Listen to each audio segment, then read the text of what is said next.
ഓം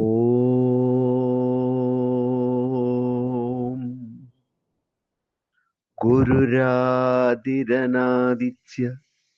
ഗുരു പരമദൈവതം ഗുരോ പരതരം നാസ്തി തസ്മൈ ശ്രീ ഗുരവേ നമഃ. മഹാഗുരുവിന്റെ തൃപ്പാദങ്ങളിൽ പ്രണമിക്കുന്നു. ശ്രീ ഗുരുവും ശ്രീ ശാരദയും എന്ന നമ്മുടെ മഹനീയ ഗ്രൂപ്പിന്റെ അധ്യക്ഷൻ ശ്രീ അനിൽജി അവർ,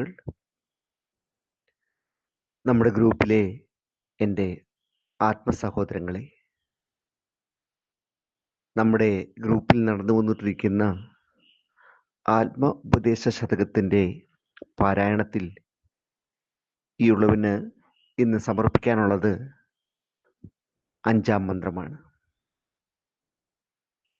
മഹാഗുരു നമുക്ക് തന്നിരിക്കുന്ന പൊന്നിൻ കുളമാണ് ആത്മോപദേശ ശതകം. ആത്മാവിനെ അറിയുവാൻ വേണ്ടി ആത്മാവ് ഉപദേശിക്കുന്നത് പോലെയും ആത്മാവിനോടുള്ള ഉപദേശമായി നമുക്കിതിനെ വേണമെങ്കിൽ കാണാം. എന്താണ് ആത്മാവെന്ന് മഹാഗുരു നമ്മെ ഈ കൃതിയിലൂടെ പഠിപ്പിക്കുന്നുണ്ട്. അകവും പുറവും നിറഞ്ഞിരിക്കുന്ന നിത്യജ്യോതിസായ ആത്മാവിന് ഉദയോ അസ്തമയോ ഇല്ല, അഥവാ ജനനമോ മരണമോ ഇല്ല. അത് സ്ഥായിയാണ്. ആ ആത്മാവിനെ, പരിപാവനമായ ആ ആത്മാവിനെ, പരിശുദ്ധമായ ആ ആത്മാവിനെ കേടുകൂടാതെയും ശുദ്ധിയോടും കൂടി പരിചരിക്കേണ്ടത് നമ്മുടെ ഓരോരുത്തരുടെയും ധർമ്മമാണ്. അങ്ങനെ ഒരു പരിചരണം നമ്മൾ നൽകിയാൽ നമ്മുടെ പരിശുദ്ധമായ ആത്മാവ് സ്ഥായിയായി സ്ഥിതി ചെയ്യുന്ന കാലത്തോളം നമ്മൾക്ക് യാതൊരുവിധ അല്ലലോ ബുദ്ധിമുട്ടുകളോ ഒന്നും തന്നെ ഉണ്ടാകത്തില്ല. ആത്മാവിനെ സംബന്ധിക്കുന്ന ഉപദേശമാണ് ആത്മോപദേശം. എന്താണ് ആത്മാവ്? ഞാൻ എന്നതിന് സംസ്കൃതത്തിലുള്ള തത്വപരമായ വാക്കാണ് ആത്മാവ്. ആത്മജ്ഞാനം എന്നാൽ ഞാൻ എന്നെ തന്നെ അറിയുക എന്നേ ഉള്ളൂ. ഞാൻ എന്നെ തന്നെ പൂർണ്ണമായി അറിയുമ്പോൾ വ്യക്തമായി കിട്ടുന്നൊരു കാര്യമുണ്ട്. ഞാൻ ഉണ്ടായിരിക്കുന്നത് ആകെയുള്ള ഉണ്മയുടെ ഭാഗമായിട്ട് മാത്രമാണ് എന്നുള്ള കാര്യം. അങ്ങനെ സൂക്ഷ്മമായി ഞാൻ എന്നെ മനസ്സിലാക്കാൻ ശ്രമിക്കുമ്പോൾ ഞാനെന്ന ഉണ്മയും ആകെയുള്ള ഉണ്മയും രണ്ടല്ല എന്ന് തെളിഞ്ഞു കിട്ടും. എന്നെ സംബന്ധിക്കുന്ന അറിവും ആകെ സത്യത്തെ സംബന്ധിച്ചുള്ള അറിവും രണ്ടറിവല്ലെന്ന് ബോധ്യപ്പെടും. വാസ്തവത്തിലുള്ള ഞാൻ എന്ന ഉണ്മ സമസ്തയോളം നിറഞ്ഞു നിൽക്കുന്നതാണെന്ന് തെളിഞ്ഞു കിട്ടും. ആ തെളിഞ്ഞു കിട്ടൽ തന്നെ അദ്വൈത അനുഭൂതി. എന്താണ് ഇതിന്റെ പ്രയോജനം? ഒറ്റ വാക്കിൽ പറഞ്ഞാൽ, എനിക്ക് ഞാനായി ജീവിക്കാം. ആകെയുള്ള സത്യം ചേതനാത്മകമായിരിക്കുന്നതിലെ വിശ്വവീര്യം പ്രകടമാകുന്നത് മാത്രമായിട്ട് ആത്മാവിനെ കാണാൻ പറ്റും. മാത്രമല്ല, ആകെയുള്ള പ്രകൃതി തന്നിൽ ഏത് സ്വഭാവത്തോടു കൂടി നിറഞ്ഞിരിക്കുന്നു എന്ന് കണ്ടിട്ട് അതിനനുസരിച്ച് ജീവിക്കാനും ശ്രമിക്കും. തനിക്ക് ചേരാത്ത കാര്യങ്ങളിൽ ചെന്നുവിട്ട് വലയാതിരിക്കാൻ അത് സഹായിക്കും.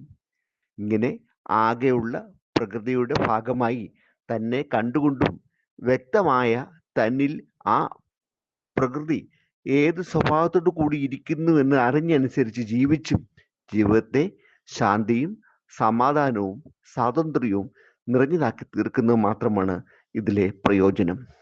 ഈ ശാന്തിയുടെയും സമാധാനത്തിൻ്റെയും സ്വാതന്ത്ര്യത്തിൻ്റെയും പരമകാഷ്ഠ തന്നെയാണ് മുക്തി. നേരായി സ്വയം അറിഞ്ഞവന് അന്യമെന്ന് കരുതാൻ ഒന്നും ഉണ്ടാകില്ല. ഒന്നും തന്നിൽ നിന്ന് അന്യമല്ല എന്ന ദൃഢബോധം വരും. ഞാൻ എന്നെ എത്ര സ്നേഹിക്കുന്നുവോ ആ സ്നേഹം എല്ലാറ്റിനോടും ഉണ്ടാകുക എന്നതും അപ്പോൾ സ്വാഭാവികമായി തീരും. മഹാഗുരുവെ, അങ്ങ് തന്നിരിക്കുന്ന ഈ പരിശുദ്ധമായ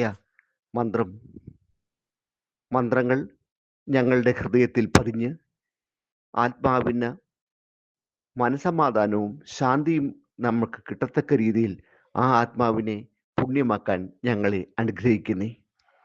അഞ്ചാം മന്ത്രം ഒന്ന് ചൊല്ലാം. ഉലകരുറങ്ങി ഉണർന്നു ചിന്ത ചെയ്യും പലതും ഇതൊക്കെയുമുറ്റു പാർത്തു നിൽക്കും. വിലമതിയാതു വിളക്കുതിക്കയും പിൻപൊലികയുമില്ലിതു കണ്ടു പോയിടേണം. ലോകർ ഉറങ്ങുകയും ഉണർന്ന് പലവിധ ചിന്തകളിലും ഏർപ്പെടുകയും ചെയ്തുകൊണ്ട് ജീവിക്കുന്നു. ഇത്തരത്തിലുള്ള സകലതിനെയും ഉറ്റുനോക്കിക്കൊണ്ട് പ്രകാശിച്ചു നിൽക്കുന്ന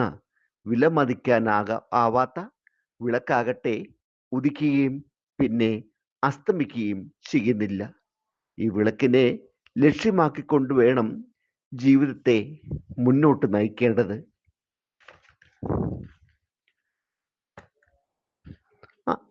ആ ഒരൊറ്റ സത്യത്തിൽ ഉൾക്കൊണ്ടുകൊണ്ട് തന്നെ ഇരിക്കുന്നതാണ് ഞാൻ എന്ന സത്യവും. കടലിലെ തിര പോലെ എപ്പോഴും ഇപ്പോഴും എൻ്റെ വാസ്തവത്തിലുള്ള സ്വരൂപം അത് മാത്രമാണ്. എന്നാൽ ഈ വാസ്തവം അറിയാതെയാണ് ഞാൻ ജീവിക്കുന്നത്, എന്നെ പോലെ എല്ലാവരും ജീവിക്കുന്നത്.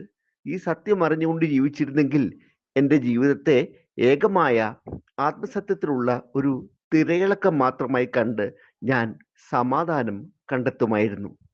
എന്തുകൊണ്ട് അത് സാധിക്കുന്നില്ല? എന്തുകൊണ്ട് ഞാനും മറ്റെല്ലാവരും നമ്മിൽ നിറഞ്ഞിരിക്കുന്ന സത്യത്തെ അറിയാതെ ജീവിക്കാൻ ഇടയാകുന്നത്?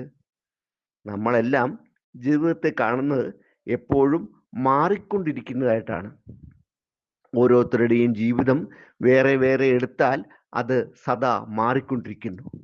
വിശ്വത്തെ ആകെ എടുത്താൽ അതും മാറിക്കൊണ്ടിരിക്കുന്നു. ഇങ്ങനെ ഒരു വ്യക്തിയുടെ ജീവിതത്തെ വെച്ചുകൊണ്ട് സത്യം മനസ്സിലാക്കാൻ ശ്രമിക്കുമ്പോൾ അതിനെ വൃഷ്ടഗതമായ വീക്ഷണം എന്ന് പറയും. ആ വ്യക്തി ഞാൻ തന്നെയാകുമ്പോൾ അതിനെ അധ്യാത്മമായ വീക്ഷണം എന്ന് പറയാം. ഉപനിഷത്തുകളിൽ ചിലയിടത്ത് ഈ അർത്ഥത്തിൽ അധ്യാത്മം എന്ന വാക്ക് ഉപയോഗിച്ചിട്ടുള്ളതായി കാണാം. വിശുദ്ധന്റെ ആകെ ജീവിതം വെച്ചുകൊണ്ട് സത്യം കണ്ടെത്താൻ ശ്രമിക്കുമ്പോൾ അതിനെ സമഷ്ടിഗതമായ അഥവാ അതിദൈവതമായ വീക്ഷണം എന്ന് വിളിക്കും. രണ്ടു വശത്ത് നിന്നുകൊണ്ട് നോക്കിയാലും എല്ലാം മാറിക്കൊണ്ടിരിക്കുന്നതായി നാം കാണുന്നു. ഈ മാറ്റങ്ങളാണ് അവസ്ഥാഭേദങ്ങൾ. ഈ അവസ്ഥാഭേദങ്ങളോട് കൂടിയവനാണ് ഞാൻ എന്ന് നമ്മൾ ഓരോരുത്തരും ധരിച്ചിരിക്കുന്നു. മാറ്റങ്ങളെ സംസ്കൃതത്തിൽ വികാരമെന്നും വിളിക്കുന്നു. സവികാരമായിട്ടുള്ളതാണ് ഞാൻ എന്നാണ് നമ്മൾ ഓരോരുത്തരും ധരിച്ചിരിക്കുന്നത്. മാറ്റം സംഭവിക്കണമെങ്കിൽ അതിനിടം നൽകുന്ന ഒരു വസ്തു വേണമല്ലോ. ഒഴുകിക്കൊണ്ടിരിക്കണമെങ്കിൽ ഒഴുകാൻ വെള്ളം വേണം, അല്ലെങ്കിൽ അതുപോലെ ഒരു ദ്രാവകം വേണം. അതുപോലെ മാറ്റങ്ങൾ ഉണ്ടാകണമെങ്കിൽ ആ മാറ്റത്തിന് അവസരമുണ്ടാക്കുന്ന ഒരു സത്യം ഉണ്ടായിരിക്കണം. അത് സ്വയം മാറ്റമില്ലാത്തതായിരിക്കണം.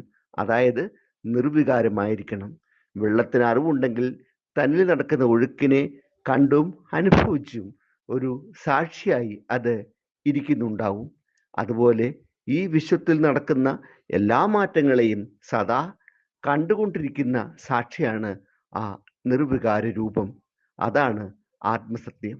അതാണ് വാസ്തവത്തിൽ ഞാനും ഞാൻ അല്ലാത്തതുമൊക്കെ.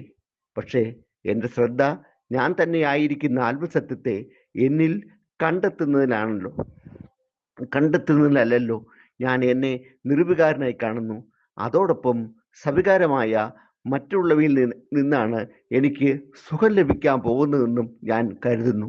അങ്ങനെ എന്നിലെ മാറ്റങ്ങളെയും ഞാൻ അല്ലാത്തതിൽ നടക്കുന്ന മാറ്റങ്ങളെയും തമ്മിൽ അടുപ്പിച്ചു കൊണ്ടുവന്ന് അതിൽ കൂടി സുഖമനുഭവിക്കാനുള്ള ശ്രമമാണ് ഞാൻ നടത്തുന്നത്. അങ്ങനെ എൻ്റെ ശ്രദ്ധ എപ്പോഴും സവികാരമായതിൽ പതിഞ്ഞു നിൽക്കുന്നത് കാരണം നിർവികാരമായ ഒന്നുണ്ടെന്ന് പോലും ഞാൻ അറിയുന്നില്ല.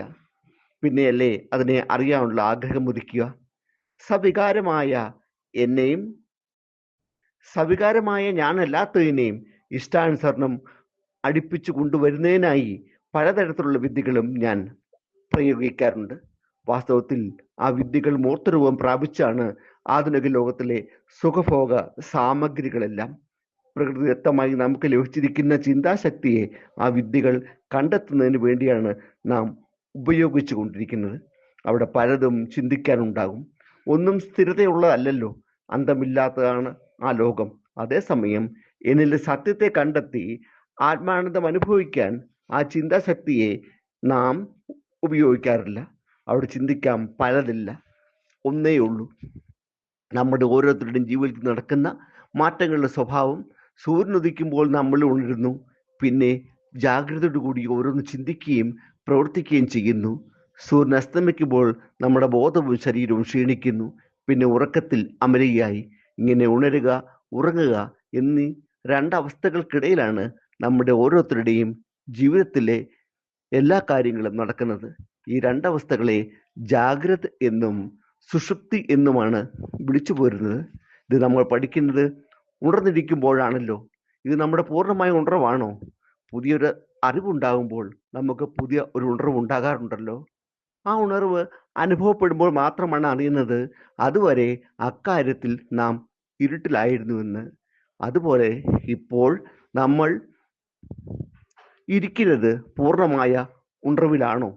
ആണെന്ന് ഉറപ്പിച്ചു പറയാൻ നിവൃത്തിയില്ല. പൂർണ്ണമായ ഉണർവിൽ ജീവിക്കുന്ന ആരെങ്കിലും ഉണ്ടോ എന്ന് പോലും തീർച്ചയില്ല. നമ്മൾ ഉണർവ് എന്ന് വിളിച്ചു പോരുന്നതിൽ പോലും ഉറക്കത്തിന്റെ അംശം ഉണ്ടെന്നർത്ഥം. അപ്പോൾ പൂർണ്ണമായ ഉണർവ് എന്നത് നമുക്കെല്ലാം എത്തിച്ചേരാൻ കൊതിക്കാവുന്ന ഒരു അവസ്ഥയായിരിക്കുന്നതേ ഉള്ളൂ. പക്ഷേ മഹാഗുരുവിനെ പോലുള്ളവർ പൂർണ്ണമായ ഉണർവ് അനുഭവിച്ച് അറിഞ്ഞവരാണ്. ആ അറിവിൽ നിന്നാണ് വിശ്വം എങ്ങനെയാണെന്നും ആത്മാവ് എങ്ങനെയാണെന്നും മഹാഗുരു നമ്മളെ മനസ്സിലാക്കാൻ ശ്രമിക്കുന്നത്. ഭഗവാനെ, നിൻ തിരുവടിയുടെ അനുഗ്രഹം ഞങ്ങൾക്ക് എന്നും ഉണ്ടാകണമേ. ഭഗവാനെ, സത്യസ്വരൂപനായ അങ്ങയെ മനസ്സിൽ പ്രതിഷ്ഠിച്ചുകൊണ്ട് ജീവിക്കാൻ ഞങ്ങളെ അനുഗ്രഹിക്കണമേ. അവിടുന്ന് പകർന്നു തന്നിരിക്കുന്ന ഈ മഹാസാഗരമായ അറിവിലേക്ക് ഞങ്ങളെ ഓരോ തുള്ളിയും എത്തിച്ചേരുവാൻ അവിടുത്തെ അനുഗ്രഹം ഉണ്ടാകണമേ.